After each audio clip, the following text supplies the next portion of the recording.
जी हां, बिल्कुल आपने सही पढ़ा। थंबनेल और टाइटल में जो बात लिखी है वो बिल्कुल सही है। सऊदी अरब ने भी यमन के ऊपर रॉकेट से हमला कर दिया है। सारे सबूतों के साथ इस खबर को आपके सामने रखने वाला हूं। दरअसल कल शाम अमेरिका और ब्रिटेन की वायुसेना ने यमन के कुछ शहरों में हवाई हमले किए। नुकसान ज्यादा कुछ नहीं हुआ। हमेशा की तरह इस बार भी खाली जगहों पर अपने बमों को गिराकर वापस आ गई।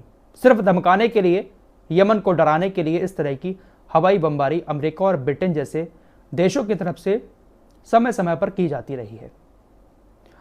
बड़ी खबर यह भी आ रही है कि सऊदी अरब ने भी यमन के सादा में वाकिम सीमा जिले को रॉकेट से निशाना बनाया। यमन का जो सादा शहर है उसके वाकिम सीमा जिले को सऊदी अरब ने अपने रॉकेट से निशाना बनाया है। इस बात की जानकारी अल मयादीन मीडिया हाउस की तरफ से दी गई है। अल मयादीन मीडिया हाउस कोई छोटा मोटा नहीं है, मिडिल ईस्ट का एक बहुत बड़ा मीडिया हाउस है। अल मयादीन हुआ, अनादोलू हुआ, अल जजीरा हुआ, ये 2-3 मीडिया हाउसेस ऐसे हैं जो एक अलग पहचान रखते हैं, जो इस जंग पर बारीकी से नजर रखे हुए हैं। अल मयादीन के संवाददाता ने इस बात की जानकारी दी है अल मयादीन नेटवर्क को कि सऊदी अरब ने एक रॉकेट छोड़ा था जो यमन के सादा शहर के अंदर जाकर गिरा है। तो मान सकते हैं कि सऊदी अरब भी अमेरिका और ब्रिटेन की तरह यमन के ऊपर निशाना साधे तो बैठा है।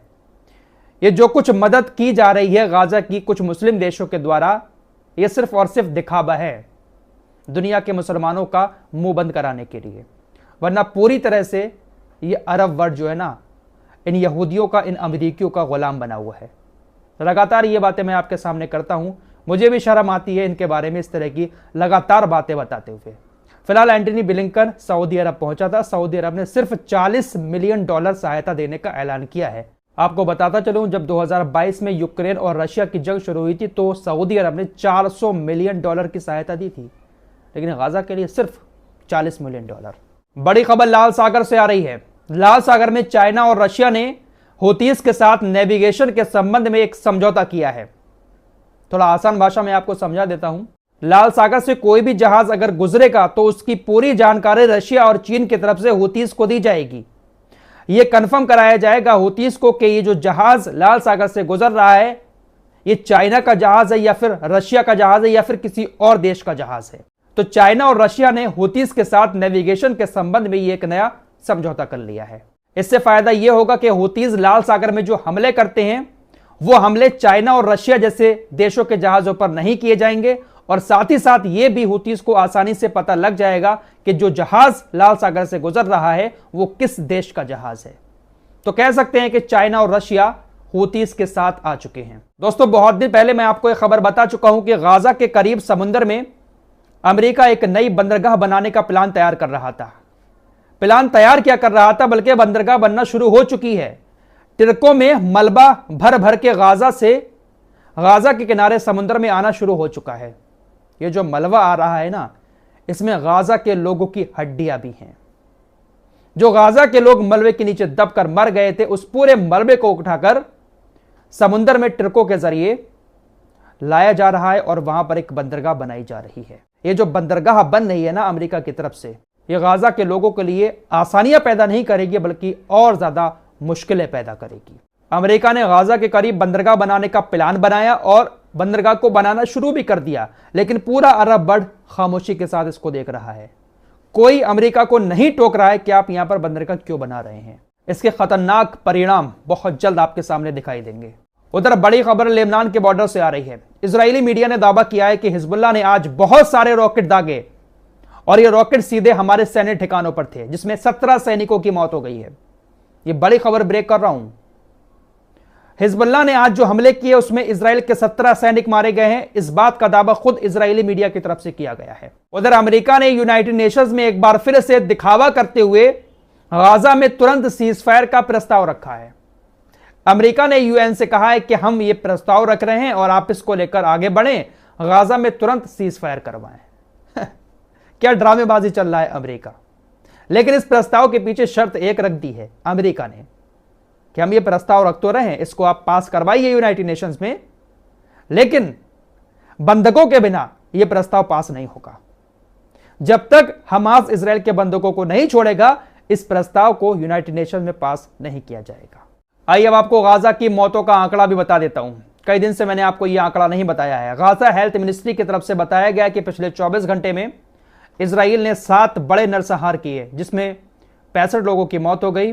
अस्पतालों में 92 लोग घायल हो गए। बहुत सारे लोग ऐसे हैं जो मलबे के नीचे दबे हुए हैं, सड़क पर पड़े हुए हैं, लेकिन एम्बुलेंस उन लोगों तक पहुंचने में नाकाम है, क्योंकि इजरायली सेना एम्बुलेंस को वहां तक नहीं पहुंचने दे रही है।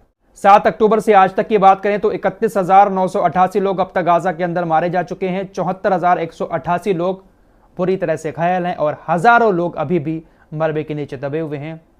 ये जो 31,988 का आंकड़ा है ना, ये 50,000 से भी ऊपर निकल गया है। जब इतने इतने बड़ी बिल्डिंगें गिरी हैं तो सबको निकालना बिल्डिंगों को नीचे से, मलबे के नीचे से पॉसिबल तो नहीं है ना। बहुत सारे लोग उसी के अंदर दबकर खत्म हो गए, मिट्टी में मिल गए। एक और बड़ी और दर्दनाक खबर यह है कि फिलिस्तीन के तकरीबन 20 कैंसर के मरीज, जिसमें महिलाएं और बच्चे शामिल हैं, इजराइल के शहर तेल अवीव और जेलेम के कुछ अस्पतालों में उनका इलाज हो रहा है। लेकिन अब इजराइल उन 20 कैंसर के मरीजों को अपने यहां से भगाने का प्लान तैयार कर चुका है। इजराइल का कहना है कि अब इन लोगों का इलाज हमारे देश के अंदर नहीं होगा, इन कैंसर के मरीजों को यहां से फिलिस्तीन के अंदर भगा दिया जाएगा। उधर इराक के इस्लामिक रेजिस्टेंस ने इजराइल के तेल अवीव में लाइट स्टेशन पर कई सारे रॉकेट दागे हैं, जिस वजह से बहुत सारे इलाकों में सप्लाई ठप हो चुकी है। तेल अवीव के अंदर ये जो लाइट स्टेशन है, वहां पर बिजली बनाई जाती है, वहीं पर रॉकेट दागे, जिससे काफी नुकसान हुआ और लाइट की सप्लाई भी ठप हो गई। एक खबर आपको अल-शिफा हॉस्पिटल की भी बता देता हूं। कई दिन से इस टॉपिक पर मैं आपके सामने खबरें रख रहा हूं। इजराइल की सेना ने अल-शिफा हॉस्पिटल की पूरी बिल्डिंग को तबाह कर दिया। खुद इस बात को कबूल किया है इजराइल की सेना ने कि हमने ये जो हमले किए थे, इसमें 140 लोगों की मौत हुई है। लेकिन ये 140 लोग जो है ना, इनको इजराइल हमास के लोग बता रहा है। इजराइल डिफेंस फोर्सेस का कहना है कि ये लोग हमास के लोग थे, इनके पास बंदूकें भी थी, हमने जो हमले किए उसमें इनकी मौतें हुई हैं। दोस्तों, लास्ट में एक और बड़ी खबर आपके सामने रखना चाहता हूं, लेकिन इस खबर पर मुझे बिल्कुल भी यकीन नहीं है। ब्रिटेन इजराइल को धमकी दे रहा है कि वो इजराइल की हथियारों की सप्लाई रोक देगा, इजराइल को हथियार देना बंद कर देगा। वो क्यों? वो इसलिए क्योंकि इजराइल कुछ राजनयिकों को और रेड क्रॉस की टीम को 7 अक्टूबर के हमले में जो हमास के लोग शामिल थे, उनको इजरायली सेना ने गिरफ्तार करके अपनी जेलों में डाल दिया था। इजराइल रेड क्रॉस की टीम को उनसे नहीं मिलने दे रहा है। ऋषि सुनक वाला ब्रिटेन यह चाहता है कि रेड क्रॉस की टीम और कुछ राजनयिक हमास के उन लोगों से मिलें जो 7 अक्टूबर के हमले में शामिल थे और उनसे कुछ बातचीत करें, लेकिन इजराइल उनसे बातचीत नहीं करने दे रहा है। जब 7 अक्टूबर को हमास ने हमला किया था तो उस वक्त कुछ लोगों को हमास के इजराइल ने पकड़ लिया था, जेलों के अंदर वो बंद हैं। उन्हीं से कुछ बातचीत करना चाहता है ब्रिटेन वाला प्रधानमंत्री और उसके कुछ राजनयिक।